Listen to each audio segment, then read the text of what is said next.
break out your sewing machines from your basements, your attics, your back of the closets, wherever you're keeping those things that are collecting dust. And we're gonna work today to figure out how to demystify this machine here so that you can start making projects at home.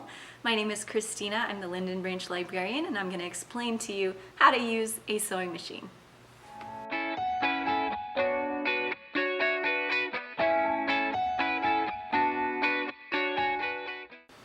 So when you get a sewing machine, it usually comes with a few different things. You're going to have the base sewing machine here. You're also going to have your foot pedal, which you will press down with your feet to make the needle go. You also may get a kit full of some supplies. Usually it will come with some needles of different types. It may also come with different presser feet and other types of attachments, and it might also come with an empty bobbin. It'll usually come with instructions, which is very handy, and I would keep that. If you don't have your instructions anymore, you can find these online. Just search for your model number for your sewing machine. It's usually on the back or maybe on the underside of your machine. Other things that you might want to get are a pin cushion with some pins. This will be really helpful in holding down your fabric as you're sewing. You'll also definitely want to make friends with your seam ripper. In case you make a mistake, you can rip out all of the seams, and it's a really handy tool to have.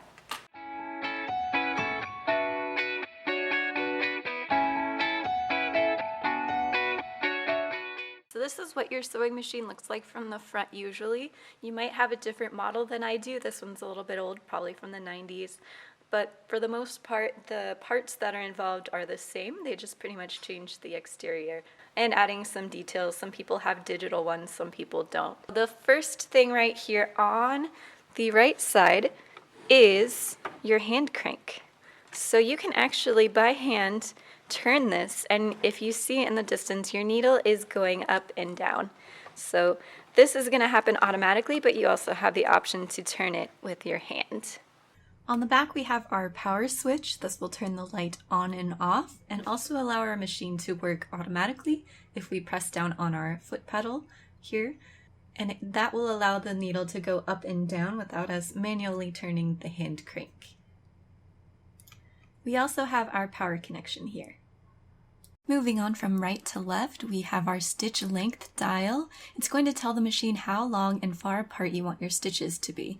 You can make them really tiny where they're barely visible, or you can make them really long. Sometimes you'll use really long stitches in what's called a basting stitch to hold the fabric in place to see how it lines up, and then you'd go back over with a smaller stitch. For most projects, I like to keep it at around 2 since it's tight enough to hold things together properly and has enough space to rip out the stitches if you make a mistake. The button in the center is something that you'll hold down to put the stitches in reverse. So usually they all go in one direction until you hold this down and put them in reverse. Right here above the stitch width dial, we have the pattern selection tool. So if you want to make a straight line, like you would do probably most of the time in sewing, is use your straight stitch here. There's also an option here if you were going to be using the button stitch, but that might be different on different machines. You also see the zigzag pattern, so sometimes you will do a zigzag stitch. It creates a lot more give in the fabric, so it can move around a little bit more, and it's not as stiff. And there's a few other options too.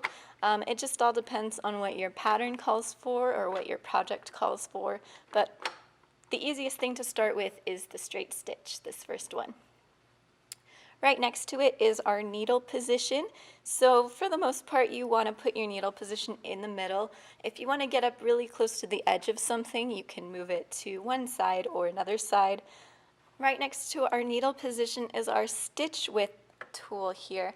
So this determines how zigzag the needle is going to be. It could go from one side to the other side, or it could go straight in a line as the fabric is moving forward.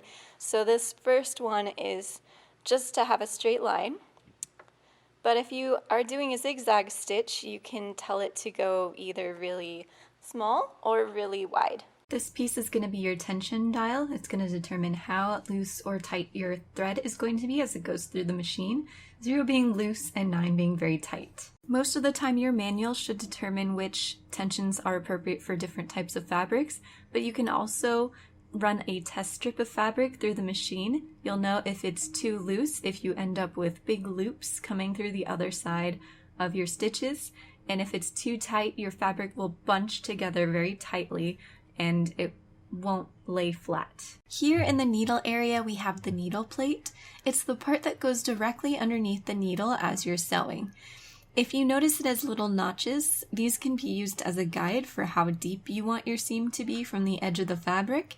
Yours might be labeled, mine are not, but there'll be things like 1/4 inch, 5/8 of an inch. It just helps you keep things going in a straight line. This right here, this piece is called the presser foot. There are many different types of attachments, but this one's the standard one. You also have the bobbin case in here. So this whole area is where it houses the bobbin. It's this different set of thread, a different spool of thread that goes underneath the machine and comes up through an opening underneath the presser foot. And it's going to meet the thread coming down from the top of the machine through that's attached to the needle. Different machines might have different ways of loading your bobbins, so definitely consult your manual on how to do that. And we also have here the screw that tightens and holds the needle in place. You can change out needles depending on what the fabric calls for. If you have a thicker weight fabric, you're going to need a stronger needle so it doesn't break as you're trying to sew through it.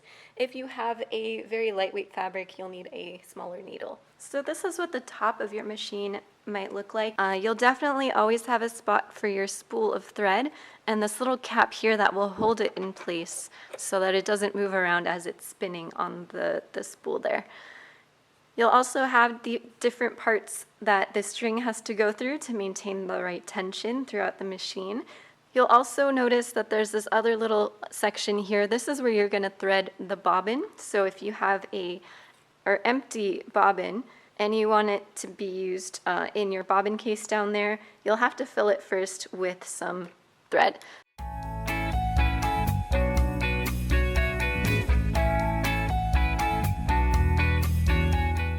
First, we're going to want to load the bobbin with thread so that it can go into the underside of the machine and feed through the bottom as the thread comes through the top.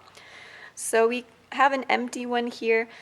It gets loaded onto this piece here, but first we need to lead the thread through the machine so that it can go onto that.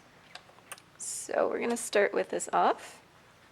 So we have our thread coming from the spool here. You can grab an end, and then you're going to take both hands and kind of feed it through up from the bottom, kind of if you're flossing, and then it changes directions on this little notch. It goes from the right side around the left and changes directions underneath this round piece here, and then that leads directly to our bobbin. So we're going to take the bobbin off of its spool here, and we're going to feed the thread through the middle and up through a hole that's in the bobbin. And the thread is going to come out the top. So hold on to that thread, place it onto its spool, move it to the right to lock it in place and make sure that this thing starts spinning after we turn on the machine. You also want to make sure that your button on the hand crank is turned. And then you're going to use your foot pedal while holding onto the string. And slowly press your foot, and it's going to load the bobbin.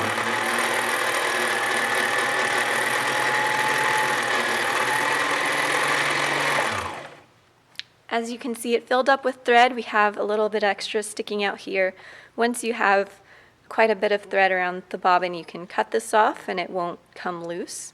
And then you'll also cut this off of the machine.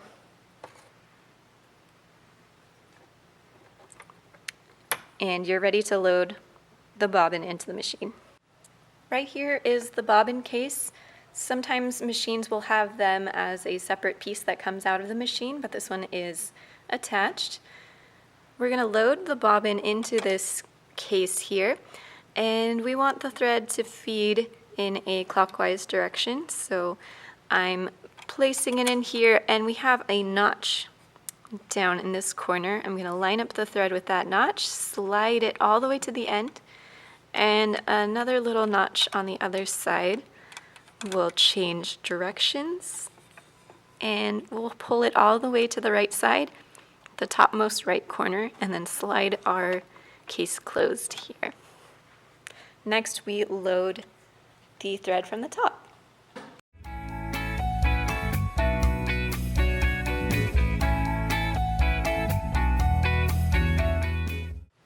So this is where we left the thread when we were winding the bobbin. We're gonna just undo this part right here. You can leave it on the little post in the back, and then we're just gonna take it from the right side, pull it underneath the round piece, and then slide it around this little notch so that it comes down through the machine. And there's some little arrows on my machine that help you guide it. It's gonna go down. Now that we've dragged the thread down, it's going to go around this round piece here and back up through the machine. If your button on the side of the hand crank is still pressed, you should unpress that now and then pull the hand crank towards you so that the needle goes up into its highest position and you have this metal piece here sticking out. You'll wrap the thread around that. It'll slide to the back and then in through a hole. And you'll bring that piece right back down, and we're gonna head towards the needle. There's a little twisty piece right here. Just wrap it around and around until it goes all the way through the center. Once you have the thread through this little coil here, we have a notch right here, right underneath the part that houses the needle. You just wanna bring the thread back behind that so that it's kind of pulling under here. And then the last part is probably everyone's least favorite part, is threading the thread through the eye of the needle. So you want to make sure your edge is very sharp. If it's got little frayed ends, it's going to be a lot harder to put in. So just trim that off if you need to, and then get that through. Once you get it threaded through, you can just pull it out quite a distance. We're going to use this thread to try to grab the thread from underneath in the bobbin case and pull it through. So hold on to this thread.